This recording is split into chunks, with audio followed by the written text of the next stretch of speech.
পুৰুষে কি কৈ গ'ল তাৰপিছতো তুমি গাখীৰ খা আৰু যদি বৰষুণত তাৰ বাসন ৰখা নাই তেনেহ'লে মই বিচনা কাৰণে মই কিমান নিষ্ঠুৰ এইটো বাদ দে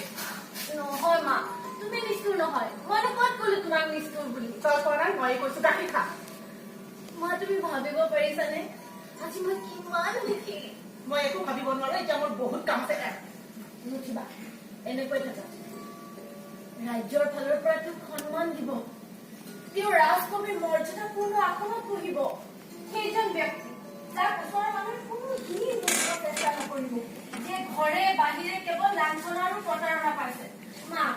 তুমি এতিয়াতো বিশ্বাস কৰিছা যে মোৰ ভাৱনা নিৰৰ্থক নহয় মইতো ক'লোৱে নহয় মোৰ চিন্তা ভাৱনা কৰাৰ শক্তি নাইকিয়া হৈ গৈছে বুলি কিয় মা কিয় তোমাৰ এনে আচৰণ তুমি তেওঁৰ সম্বন্ধে কিয় উদাৰতাপূৰ্বক চিন্তা নকৰা মোৰ সেই সময় পাৰ হৈ গৈছে য'ত মানুহে বাস্তৱতা এটা নোচোৱা হৈ যায় আৰু তোমাৰ বাস্তৱ দৃষ্টি কেৱল তেওঁৰ ভুল দেখা পায় য'ত ভুল থাকে তাত